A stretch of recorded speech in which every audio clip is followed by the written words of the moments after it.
right, we're about to be live. Not quite at 5, but live until 5. Okay, let's see here. All right, we're about to be live. Not quite at 5. All right, here we go. So let me say good day. Let's go ahead and rock this. Rock it, rock it.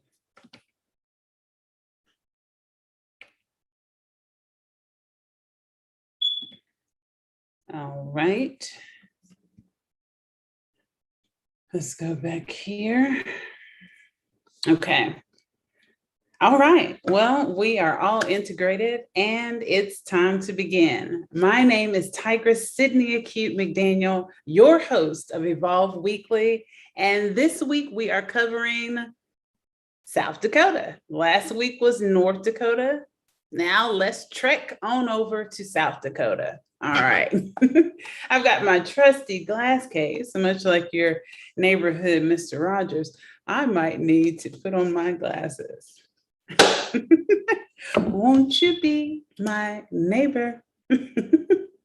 Won't you be my co-voter?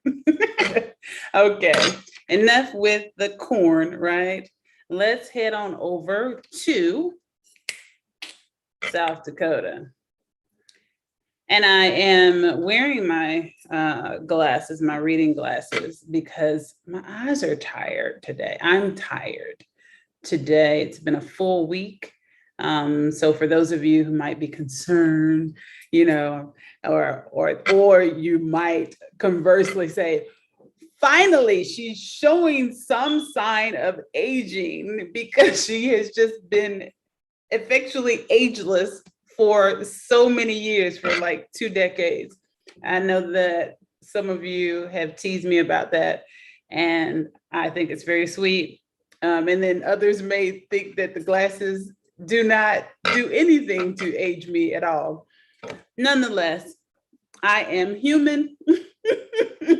And after so many years of academia, looking at screens, looking at text, printed, written, grading, researching, all the things, honey, all the things. At my age, I finally do need, at the very least, reading glasses, and especially to protect my eyes from the blue light, right, of the screen. And it's a very minimal prescription, so I'm very thankful. Very, very thankful. So let's move forward now that you have that clear, so don't get worried, all is well. Okay, so let's head on over to South Dakota legislature. So we're going to share screen.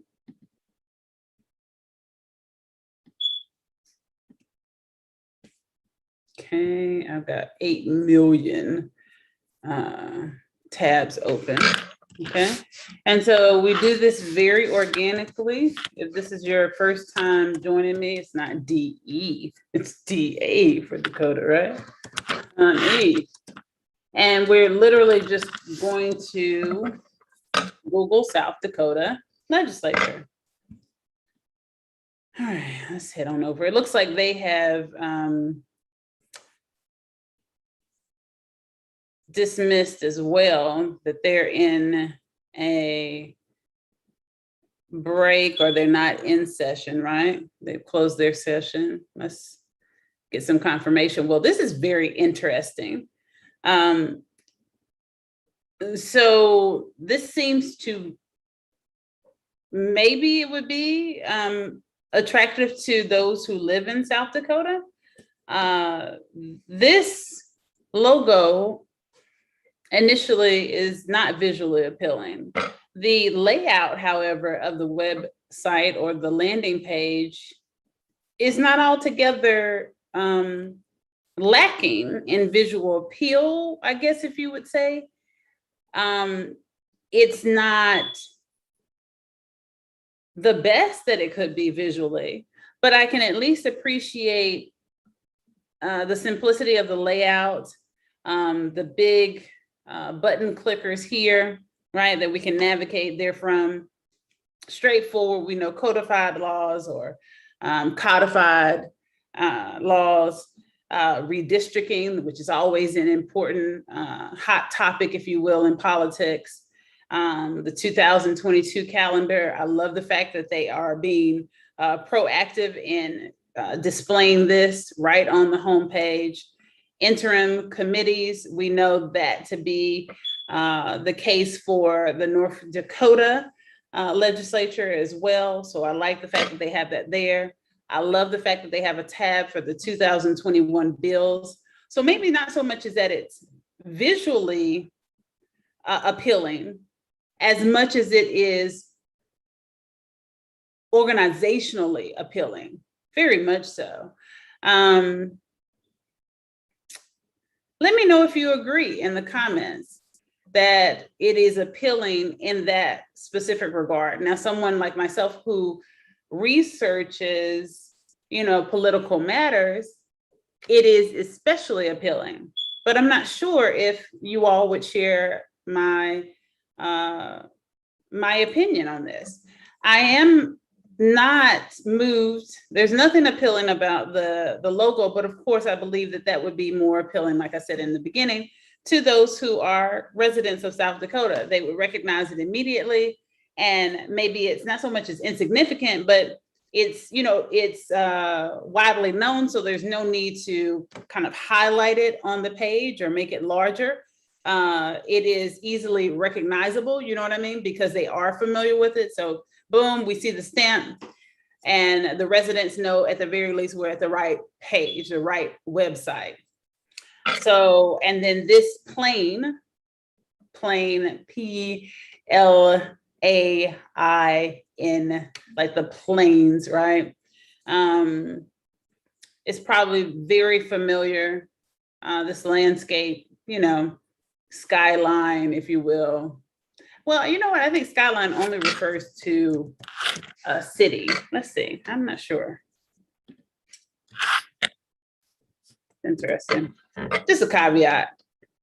No, an outline of land and buildings defined against the sky. So I guess it could. Who knows? There is an absence of buildings, so maybe it would not be referred to as a skyline. Who knows? All right, so let's go back. They are listing some of the meetings that are coming up, the schedule. I like that. I really do like how simple, well organized, and straight to the point, and seeming to emphasize those topics or those areas that would be most at issue for the general public of South Dakota, right? Or the general public like myself. Like, we would want to know about the 2021 legislators and on and on and on. I like this. So it may not be colorful, and nor is it absent of color, and it may not be visually appealing, like I believe it was the state of Missouri. Their website was very visually appealing. There was a lot more graphics, if you will, but I do like the simplicity of this. So here we go. We're going to go to the 2021 legislators. And I could still appreciate a larger font, but it's not terrible. And especially since they don't have so much on the page, and because it's very, kind of clean lines, if you will, when you think about design in general, then the smaller font is not so much of a hurdle. You're not fighting the smaller font, trying to see the smaller font is not fighting with the graphics on the page. Okay.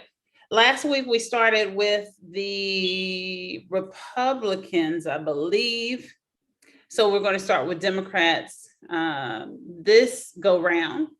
And it appears that they have again, very succinctly let us know up front, 94 Republicans, 11 Democrats. Well, yeah, then we know. Awesome. This is for all, of course. This is all. So this is what we have highlighted here. So then we know the general legislative body for South Dakota is much like North Dakota. It is a Republican majority, okay? And we can presume that the same will carry over to the House and Senate, but it looks like we don't have to do any counting at all. I do and can really appreciate that, okay? We go over here and it tells us the breakdown for House legislators. This is awesome. So whereas it may not be visually appealing graphic wise, it is most appealing organization and information right now. I can appreciate this, and I hope that you all can as well. Let's see, so 62 Republicans and only 8 Democrats, no independents. This is the first time also that we've noticed that there has been a legislature website that actually identifies the independent party. And that's very interesting. I would also like to see them identify the Green Party. There have been some Green Party candidates that have been elected in some states across the country. Maybe we haven't hit those states yet. So I won't speak too soon, but thus far, we've not seen the designation for any type of green or independent candidates, elected officials, if you will, right? Okay, so very interesting. And those are viable parties, you know, for the purposes of election. Okay. Fun fact, in most states that I'm familiar with, not sure for South Dakota, we can try to look it up. Well, we'll go back here in a second, but fun fact, independent candidates, those persons who designate independent as their partisan affiliation must undergo a lot more than the traditional partisan affiliation candidates. I know this firsthand because for 1 year, and it wasn't even the entire year, if you will, because of the way that the date of the election, the filing date, and the next year all fell. It was more like a 6-month period. So for about 6 months, I was a part of the independent party. Yes, I was. And statutorily,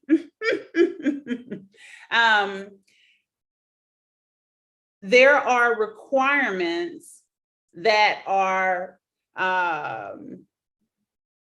put on independent candidates that are not required of Republican nor Democratic candidates. For instance, the independent candidate must get a petition of sorts signed by at least a certain percentage of the body for which that candidate is running to serve, right? So for instance, my consideration was to run for mayor as an independent, and that would have required me to get, I believe it was 3% of the population that I would serve if I were elected. And I'm just loosely doing the numbers right now and kind of loosely giving you the statutory requirements from North Carolina, but you can look them up specifically for your state, just in case you are independent and you are considering running for office. This is relevant information. Not only relevant, it is paramount that you are aware of this before you begin this process, because in all honesty, when compared to the process of running for your traditional partisan affiliations, it can be burdensome for the independent candidate, and it can be near impossible. And there were and have been arguments that have been made to to transform or to reform statutory requirements for those who are going to run as an independent candidate, because they feel that that is a way to weed them out from the onset, or to, or just effectually keep them from being able to run for office because the playing field is not level. And in my case, as I was getting to, I believe it's 3% of the population. Let's see if we're going to look them both up. Let me come here really quickly before I get ahead of myself. Wait. Okay, so before I get ahead of myself, and uniquely, I believe you can see this because you can see the entire window for the browser. They have the logo as the thumbnail, if you will, for the web page. Let's see. Okay.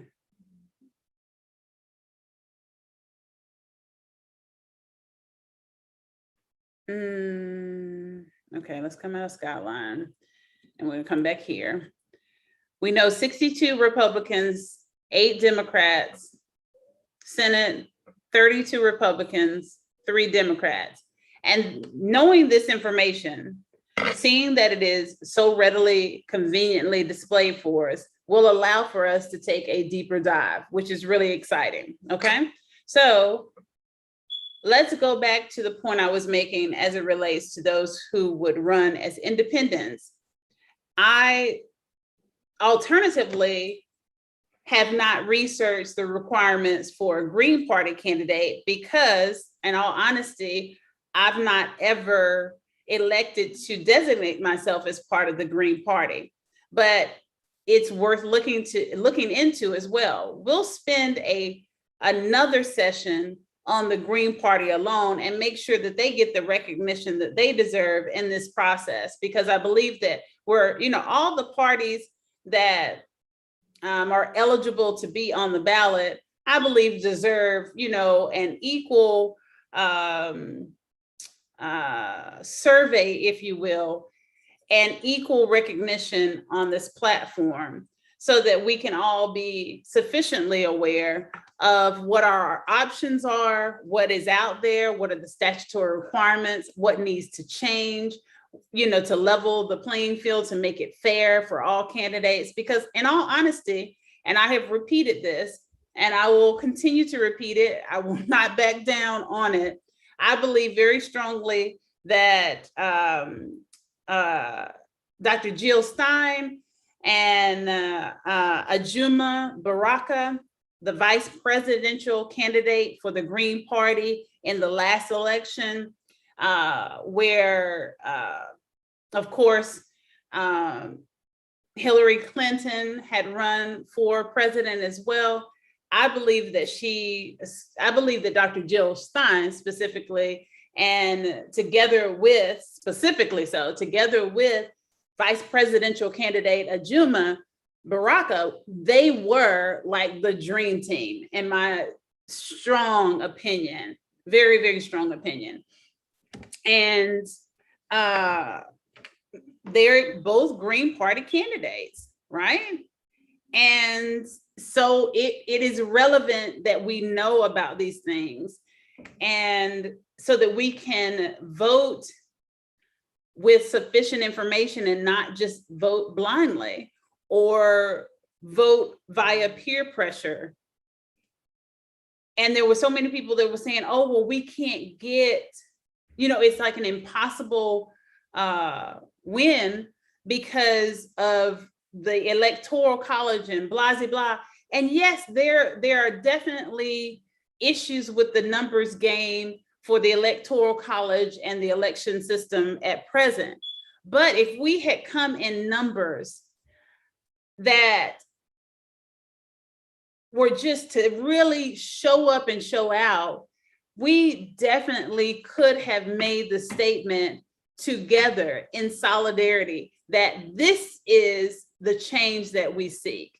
And Dr. Jill Stein and Ajuma Baraka, that was pretty much everything that they brought to the table, like literal academic qualifications, literal qualifications as it relates to Black America, all the kind of contractual list of demands that Black America generally, because of course we know that there are some subgroups of Black America that are not on the same page with the general consensus of Black America, but Ajuma is.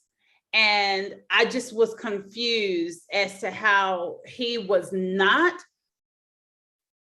like considered the prime candidate for Black America, especially with the continuation of the plight against, or plight of Black men, not to exclude, Black women, of course, myself included. But I just found it very interesting because this is someone who has been on the front lines and been active in civil rights activism and fighting for justice and not just for lip service, and hasn't swayed with the wind. His views and opinions have remained consistent. He's been about equity, and I mean for all of the subgroups of Black America, including the LGBTQ plus community. To me, it was just confusing. It was confusing. And if you're here with me, please let me know. I don't want to go on and on without interacting with you. Let's see here. And I am going to start some new marketing so that we can get a bigger audience. I was hopeful that there would be a lot more people that would be interested in this journey organically. And, as a true scientist as I am, following the scientific method of just testing my hypothesis, we see that that's not that's not going to be the best way to build an audience for this platform. So I'm going to be more assertive in building the audience for this platform. But in the meantime, these and into perpetuity, these videos, these sessions will be up in the cloud for your viewing convenience. And I do plan to convert some of them to the podcast that is connected with this platform as well. All right. So let's go to North Carolina General Statutes and independent candidate. So it should be elections. I want to say it's 163. Okay, so we're going to go here. So 163 is the chapter for election and election laws. All right. And let me go back so I can get the number. What was it? 122. Okay. So we're going to go down to 122 or thereabouts. And it should give us the information that I was alluding to. Okay. Nomination by petition, Article 11 of this chapter. Procedure for having name printed on ballot as unaffiliated candidate. Any qualified voter who seeks to have the voter's name printed on the general election ballot as an unaffiliated candidate shall, right? If the office is a statewide office, file written petitions with the State Board of Elections supporting the voter's candidacy for a specified office. These petitions must be filed with the State Board of Elections on or before 12 noon on the day of the primary election and must be signed by qualified voters of the state equal in number to 1.5% of the total number of voters who voted in the most recent general election for governor. Okay, so some of these show population we'll get to that area as well. Give me a second and let's see, let me pull this up. But this is what I was referring to. The petition, there is even a text that is required, if you will, petitions requesting an unaffiliated candidate to be placed on the general election ballot shall contain on the heading of each page of the petition in bold print or in all capital letters, the words, "The undersigned registered voters in Mecklenburg County," for instance, for me, "hereby petition on behalf of Tigress Sidney Acute McDaniel as an unaffiliated candidate for the office of mayor in the next general election. The undersigned hereby petition that subject candidate be placed on the appropriate ballot upon compliance with the provisions contained in this statute." Wow, right? That can be burdensome. Now we have a candidate, let me go to him. I can't think of his name right off the bat. And you'll recall, I've gone to this website before on this platform, and I've explained to you that basically it is the encyclopedia for politics, right? Okay, so I'm just going to pull up my information. Of course, I very likely am the only candidate has ever run for office with the name Tigress, so it's pretty easy to find me. Okay, let's go down.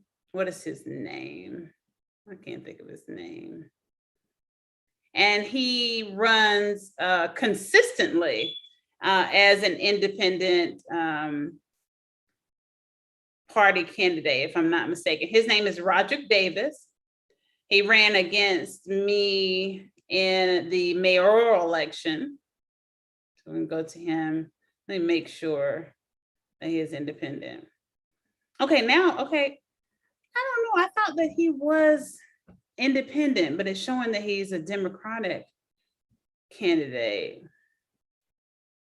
Yeah, and he lost. Yeah, because it would make sense for him to be able to only run against, especially in the primary. You all understand the primary election is to effectually narrow the field of candidates for each party, right? And then the winning candidates for each party's primary election then moves forward to the general election or the final election, right? Okay. Very similar to the kind of tiered competitions that we've seen, like even like American Idol, or well, is that more tiered or not? I think So You Think You Can Dance is more tiered like that. So you have a group of people, they compete against each other. This group competes against each other. Whoever wins then competes against each other. And that's kind of what you have going on here. So I definitely misspoke, but I thought that he was independent.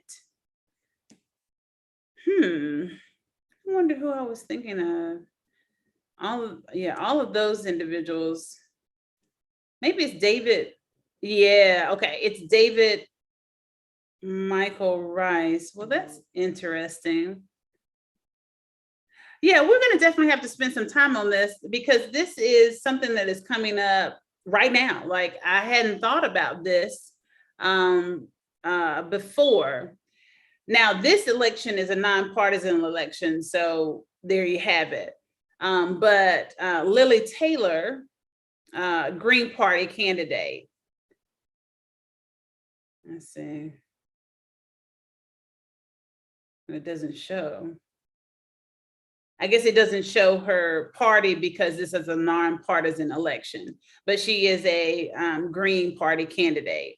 Maybe it's David Michael Rice, who is an independent party member. Let's see. No, he's a Republican candidate. Yeah, I'm not really sure. I thought that Roderick was independent. So that's going to be very interesting. We'll use this unexplained kind of sector as a topic to address in another session, and we'll come back to this. But at least you have an understanding about that which I speak. There are additional requirements for an unaffiliated candidate, and an unaffiliated candidate is effectually an independent candidate. All right, so let's look at South Dakota really quickly and see if they have a similar, and it should be, considering that the election system should be consistent in a lot of ways across the board for obvious reasons, right?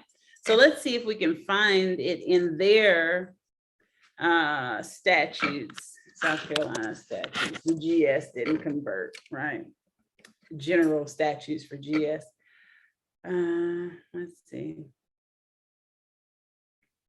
Upcoming elections, independent candidate informations. Independent is not a political party in South Dakota. Interesting. And see, this is one of those things that I'm talking about. Even for me, as we go through this process organically, you'll see that I can't know everything. I'm not a political commentary expert, if you will. That was not my field of academia. I am more sufficiently informed than most individuals, and a lot of that comes from actually engaging the political arena directly by getting involved with political activism, if you will, and by running for office. But at the same time, I still don't know everything. Now, what does help me throughout this process is my, we'll call it advanced information or advanced knowledge and comprehension of law. I won't call myself an expert yet. I tend to reserve that for the individuals who actually have completed a Juris Doctor. Now, some of them don't act like, we know that, right? They don't act like they have advanced training in their field. But I would still defer as far as saying that I'm a legal expert, if you will, for the purposes of politics. And so what I'm getting at is that this is very interesting. I would presume, and I believe that most of us would presume, even beyond an assumption. You know, those of you who are seeing this video or joining us kind of after the fact, I laid out all the different types of assumptions, the classification of assumptions for the purposes of scientific method, research, statistical analysis, and things of that nature, just academically, the classification of assumptions. So at the base, because in the scientific method, assumptions are up there with your hypothesis. So they would be in the class of surmise or presumptions, right? But colloquially speaking, your assumptions start at the way bottom, right? You really don't have any information to go on. And that's why they say you make an ass out of you and me when you assume, right? And then the next level would be your presumed, then your surmise, then your deduce, right? Your deductions they are drawn conclusions from all available information, which is at the time deemed sufficient enough to draw that conclusion and thus deduction, right? So basically what I'm saying is that for someone like myself who does have advanced information or knowledge in politics, I would definitely presume that South Dakota, recognize an independent party. So that is interesting, very, very interesting. Okay, so let's go down here. Please note, independent is not a political party in South Dakota. Independent candidates do not have to be registered as an independent. A candidate may be registered with a political party and run as an independent candidate by submitting an independent nominating petition. And again, you have the nominating petition. So that is consistent. And at least what I'm referring to as far as that process, that would have to be consistent for legality. Otherwise, there would be, oh my God, the states would be suing 24/7. It would be just absolute chaos. And it would be, I know some would argue that it would be, frivolous, and burdensome to the process of, to the election process, considering that your general election is primarily driven by the two-party system, right? So they would just be like, well, what are we doing all this? And why are we even, entertaining these lawsuits for these independent candidates, blah, blah, blah, blah, right? This is very interesting, very, very interesting, but they don't have to actually be registered as an independent. I believe the requirement, because of course there is an independent party here in North Carolina.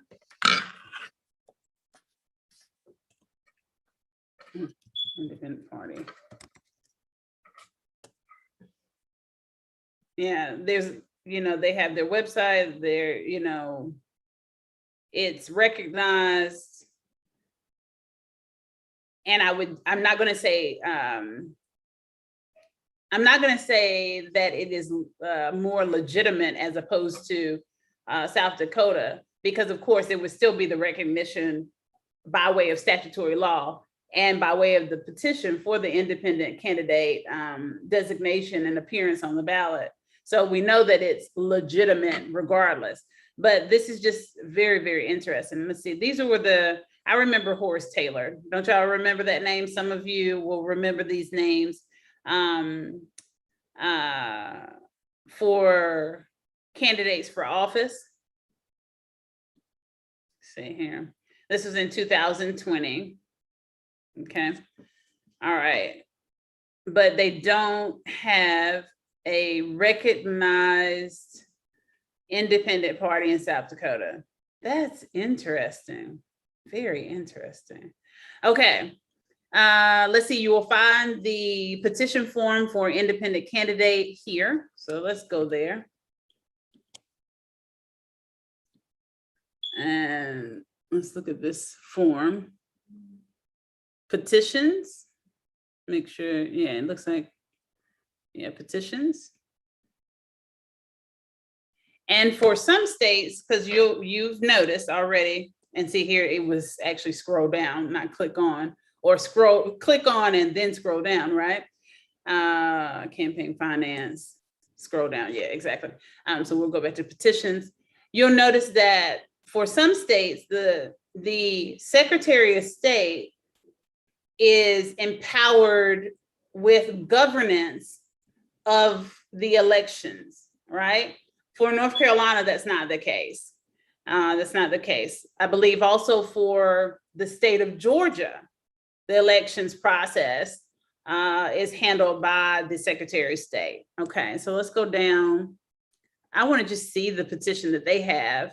I imagine that there is an AOC, or an Administrative Office of Courts, right? That's what that stands for in North Carolina. An AOC form would be a standardized form, like a petition that is distributed by the legislative branch of any particular state, right? Okay, so form of nominating partisan election statewide legislative or county candidates and county political party at large delegates. Form of petition for circuit court judge, non-partisan election. Certificate of nomination for independent candidate for statewide legislative or county office. All right, let's look at them. Oh, okay, so this takes us to the administrative rules, and you see it in form. And you will see this in a lot of bodies of statutory law. It will provide for you the exact form. And I love that they have made this printer friendly. I do really appreciate the convenience of the South Dakota website. It thus far takes the cake in that regard. We have not seen, and North Carolina does not have this printer-friendly option for forms that are found in statutes.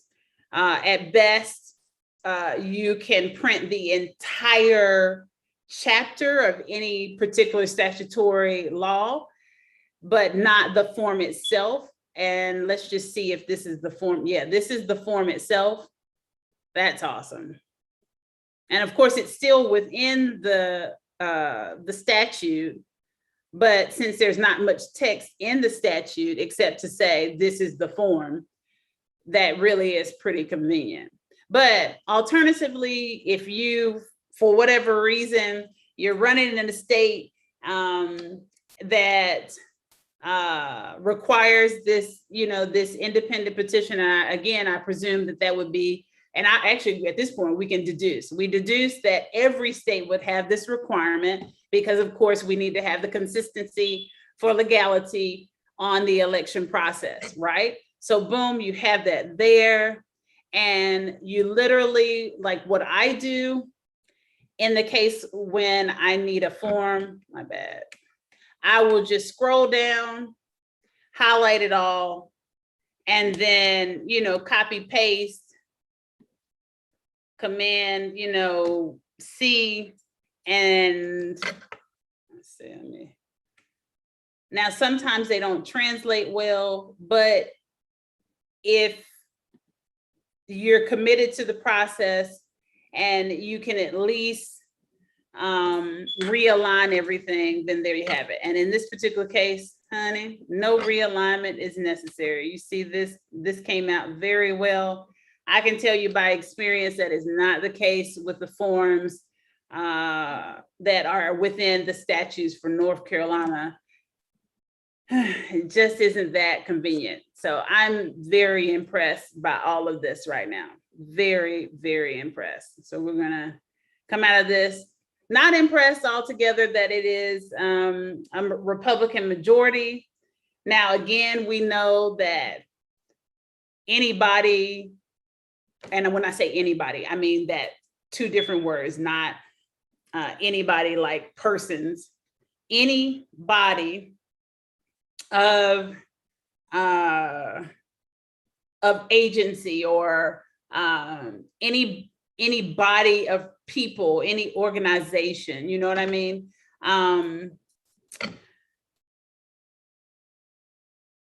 Has full right and opportunity, of course, to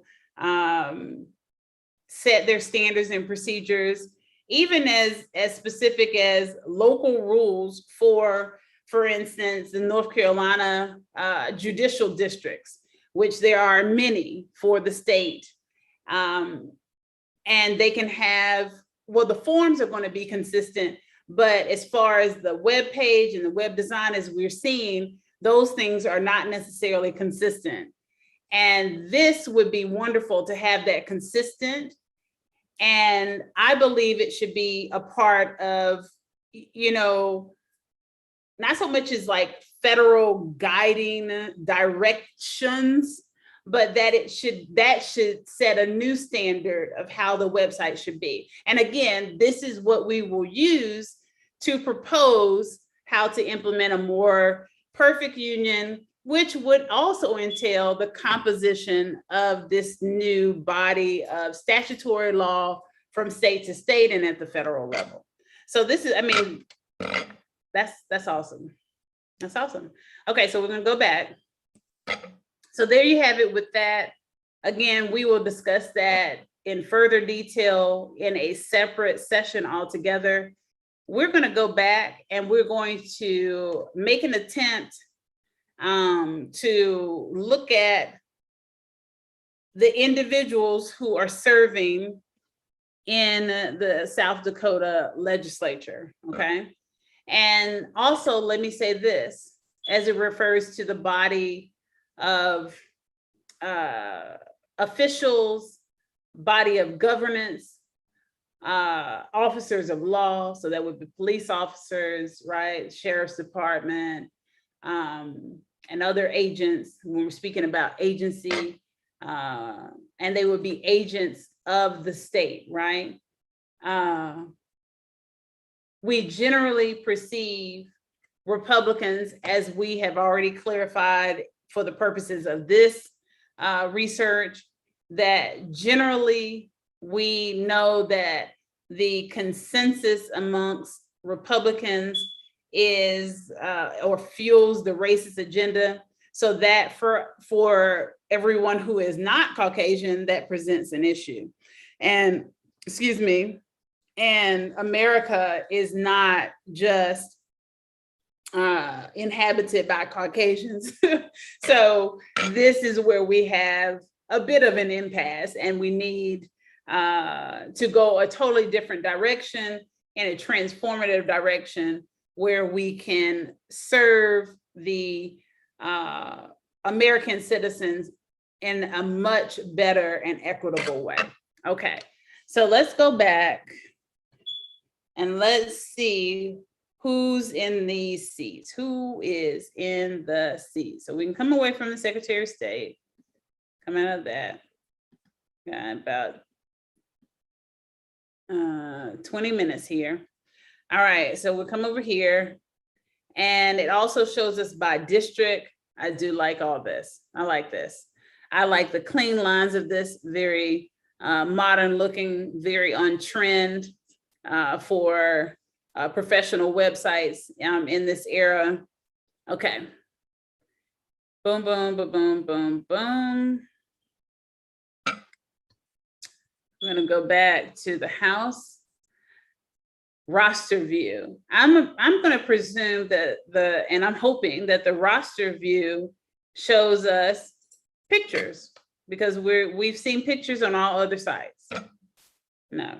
So it literally is literal roster view, like when you're taking attendance, right? So, okay, that's good in one regard, because you can print it out. We have seen that the other websites, when you want to print out the roster, it is effectively just printing the web page itself. Now, of course, you're going to be able to print it. You're not going to have that funky HTML file that you can't really do anything with.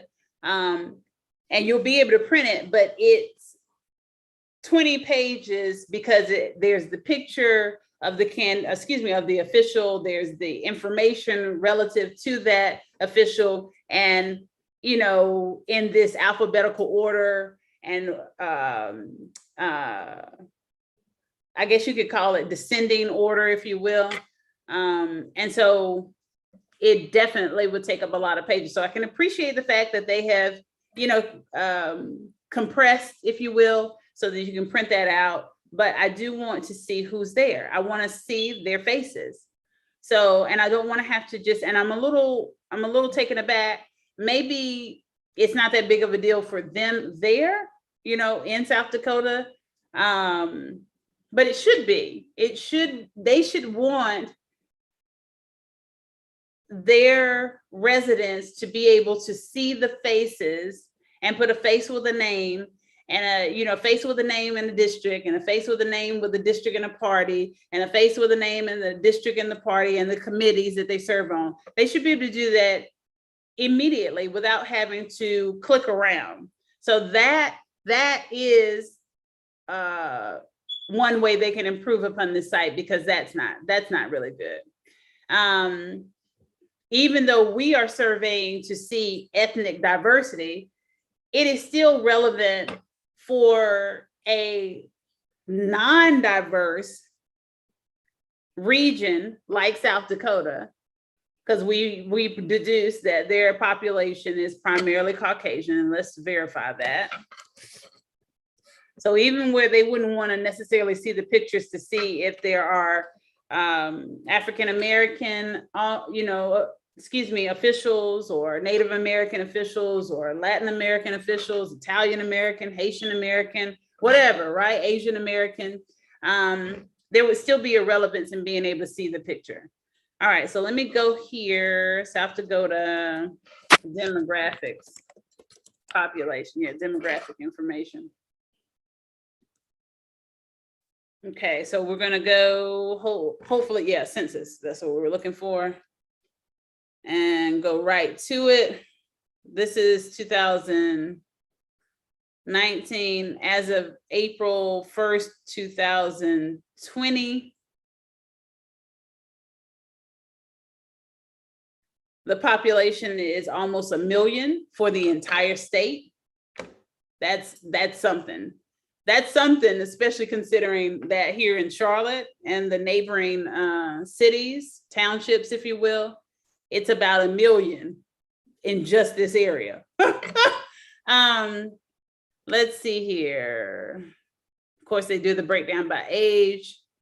Yeah, so they just straightforward say white. I believe some of the sites we've seen, it will list Caucasian. White alone, 84.6%, pretty much on par with North Dakota. So our assumption is no longer an assumption or presumption nor deduction. It is a fact. Okay, so it still would be relevant for individuals who, you know, they just need to be able to see the pictures. They want it. That's necessary. We don't all learn and engage the same way. So it needs to be engaging to all voters and not just, you know, one sector, right? The non-visual or the non-visual of us, right? Okay. So I don't see anything that allows us to see all their pictures on one page and just scroll. And so evidently you have to go through all the pictures. So that is not good. That's no bueno, South Dakota. And we don't have the time, honey. Not in this particular session to go through every one of them, because we're looking at, what is it, 94 Republicans, but eureka moment, we're going to do this only because we're working with our scientific method assumptions. And for the purpose of this research, we have a general assumption that Republicans are not on the right side of justice. I know that somebody's going to see this video eventually and they're going to have a show enough fit, but we are trying to narrow our study in one specific regard to identify how to implement a more perfect union. This is not going to be the final study. This in and of itself is an exploratory study to pitch the idea of future studies, understand? And not only to pitch, but to substantiate future studies, right? The need for future studies in this arena. Okay. I say all that to say, some of you already know where I'm going with this. Here we have, even though there's, it's terrible that we have to click on picture, name after name after name to see the pictures, right? And that's burdensome. There's always light at the end of the tunnel, honey. All right, so because they list the Democratic tally up front, and there's only 11, we definitely have enough time to click through them. Let's see. Oh, is it not going to give me that? Okay, well, we can't click on that for that purpose, but we can scroll. And so every Democratic candidate we can click on. Okay, and so we're going to do this rather quickly, and we're going to see if we see any diversity, because the deduction, well, the assumption for this platform is that we will find, and we actually didn't, we alluded to this, but we didn't specifically state it. So I'm going to state it now. Another one of the assumptions that is appropriate for this research study in particular, is the express correlation between diversity, ethnic diversity, and the Democratic Party. So we are more likely to find, and this could be also a hypothesis, this thesis statement, we are more likely to find our ethnic diversity in our Democratic candidates. So boom, this all helps us out a little bit. All right, so initially we see Caucasian man, Caucasian woman.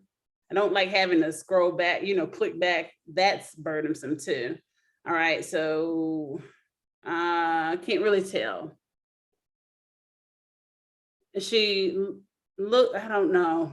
She looks like she could be Native American. Let's see what committee she's on. Sometimes that will tell us. No, that doesn't tell us anything. Okay, so we're gonna have to presumption. This actually, we're gonna make a colloquial. Because we don't have enough information. We're gonna make a colloquial assumption that she's Caucasian. All right, and then we're gonna come on down. All right, and I may skip over some, and it's not intentional. All right, so another Caucasian man. Are we gonna have any diversity in the Democratic Party at all here? Maybe, there we go. We saw the name, more likely to be Native American. We can make that, I think that presumption is pretty solid. So, and actually this is the same district, if you all will remember, if you recall, if you watch these videos in order. So right now, and I ain't no shame in my game, I've got 4 subscribers, right? So of you 4 who are following along in this process, if you recall from the last video when we covered North Dakota, District 27 was also relevant for the Native American representation. You see? And so that's very, that's notable, right? So that there's a correlation there. All right, let's go back. And for those of you who are going to be future subscribers, and if you watch the videos in order, then you'll see this as well. All right, let's go down. I can't tell. Goodness. Because it's only 11. We've only hit about 6 of them. Okay, yeah, Caucasian man. I'm going to try to scroll through. I'm pretty good at remembering names, so even at a glance, I don't think we hit Sean Bordeaux. No, we didn't. Yep, he looks of Native American descent. His occupation is a director of Institution of Tribal Lands, so I think we're spot on there. Representation 26A. I don't know the mapping system for, of course, South Dakota, but generally the districts are numerically corresponding. Sometimes they're really wonky, especially in the case where there's redistricting. And we do know that they've stated on their first page, recall that they have some new redistricting. So I'm not sure if 26A is beside 27 and there's a correlation, but that's notable as well. Let's go back and Democratic. I'm not sure if I hit Ryan. And remember, like I said, we can make these colloquial assumptions, and that's just based on, very little information, right? You just look at somebody at first glance and you just make these assumptions based on the information that, from generalizations, right? And we know that generalizations are, they can be, unfounded, you know what I mean? And so I'm not sure, this may be a Czech last name, or, European, Caucasian descent individuals, or it might be Native American. I don't know all Native American surnames. I'm not even going to pretend to know that, even despite me, having Cherokee heritage. So I'm not sure. And we do know that some individuals who are Caucasian, they may present more with their Caucasian characteristics, right? And still yet be a higher percentage of Native Americans. So I'm not really sure, but we're just going to go with the colloquial assumption that he's Caucasian. Okay. And what district was he in? And he's in District 18. I don't know enough about South Dakota to make any correlations there. All right, so let's keep going. Red Dawn, definitely. We know the name, definitely. We could make a sound presumption that it's Native American. And again, in District 27. So this is awesome. So District 27 is coming out. They're voting, and they are showing up and showing out, and they're making it known.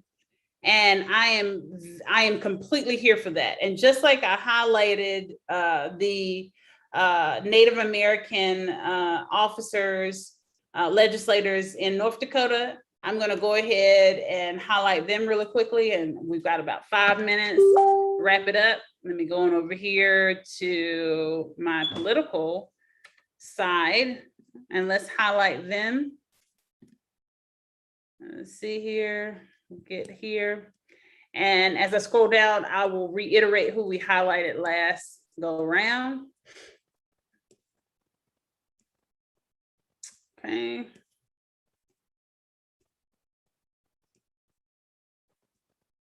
Wait, where are they? Ruth Buffalo and Richard Marcellus. Okay, and I highlighted them separately as well.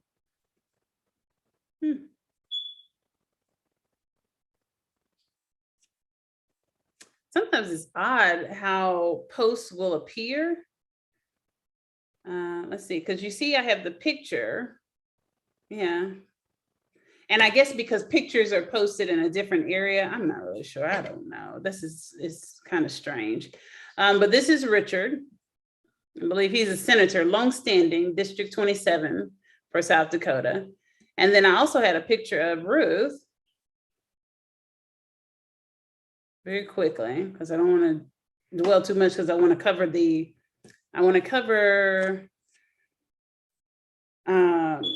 I believe we're in the House of Representatives. I want to cover the senators as well. Let's go all the way. Lots of pictures. And please do also follow me on all of my social media accounts. So Facebook right here. As you see, there's so much wonderful things to see, so many wonderful things. This is Ruth. And in this ceremony, it appears that maybe she's some sort of spiritual healing affirmation that she is covering the former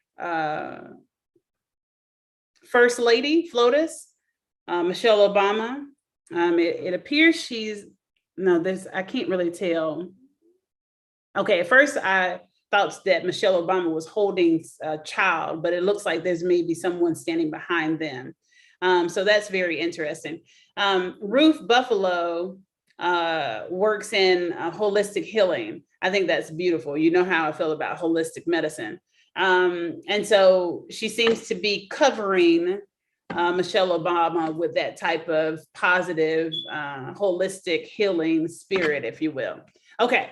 Yeah, so check those out. Let me go ahead and come out of this. So if you don't readily see them in the post, they should appear, chronologically. So I'm not really sure what's going on there. But nonetheless, they're there. You can find them by the pictures. Let me hop out of this and go back to the page. Maybe that's what it did. Okay. And then let me post here. Yeah, they should be in order. This is a pin post. The pin posts are normally those posts for the new YouTube session each week. But this you should see in, oh, there we go. Who knows? Maybe it's just, I didn't scroll enough, but there he is, a larger picture. Okay, so then let's highlight Red Dawn. Let's go back here and we'll go to Red Dawn.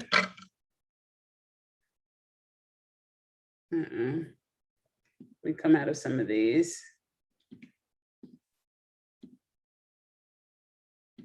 make sure we have it. Let's come out of this. Got a lot of tabs open, so I can do this relatively quickly.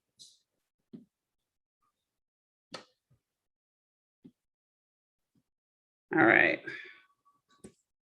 where we're at. Okay. And these are the individuals that we need to follow and support. We need to show our solidarity, as I keep reiterating, even from your own home state. It doesn't matter, because it does matter that you are showing your solidarity in an active verb type of way. So that they know that they're not just siloed. We're not siloed. We are all working towards the same common goal. We may have individualized goals that are specific to our regions, but at the end of the day, the transformation that we should stand in solidarity for, okay? So Red Dawn, we see you. Let's see. I love the name, Red Dawn. And what was her surname? Hold it. Foster. Okay.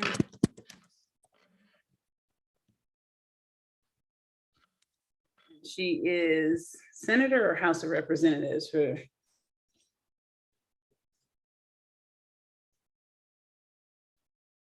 Senator Red Dawn. That's awesome. So double minority, woman, and Native American, we see you.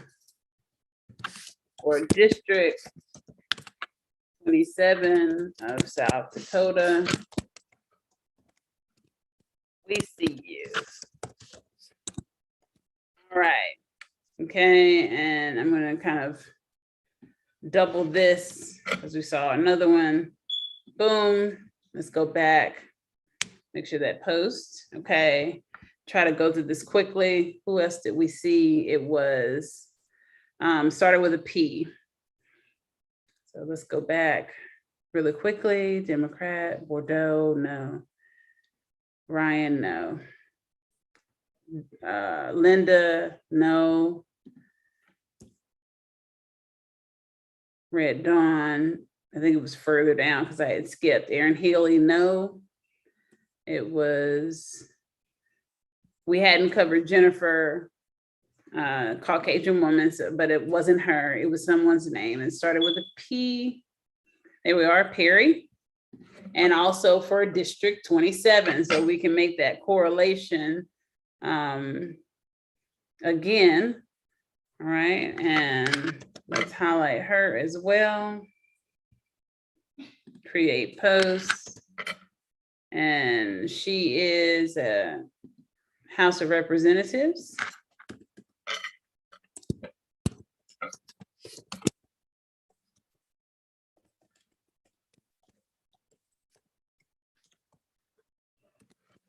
Peri, I want to get the name wrong. Pourier.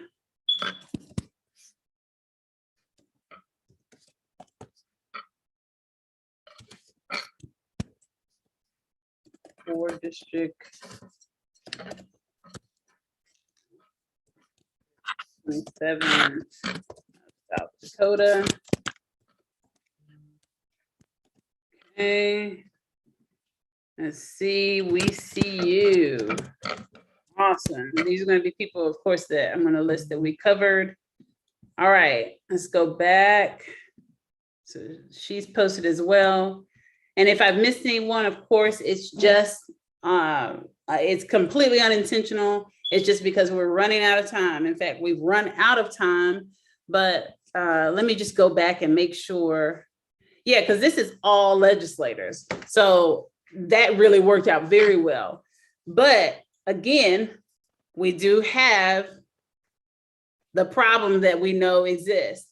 For the entire legislative governing body in South Dakota, there are only 11 Democrats across the House and Senate, period.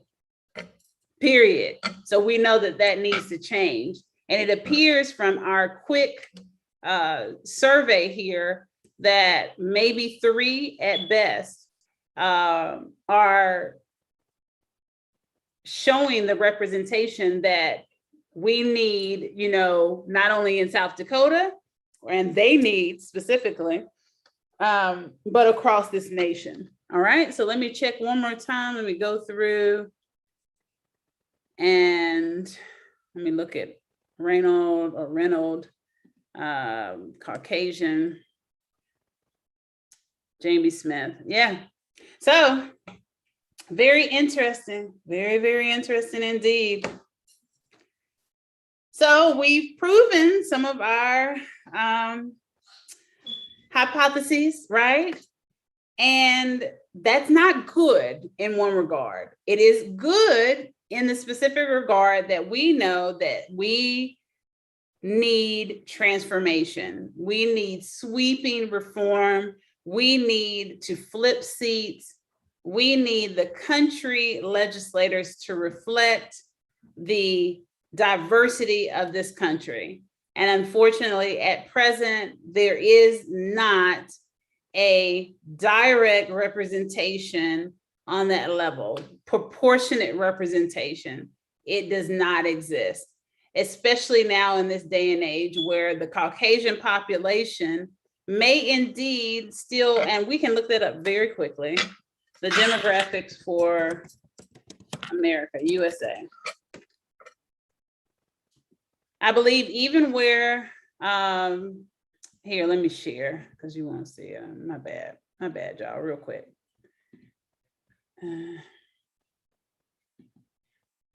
Where was I? I'll go there, I guess.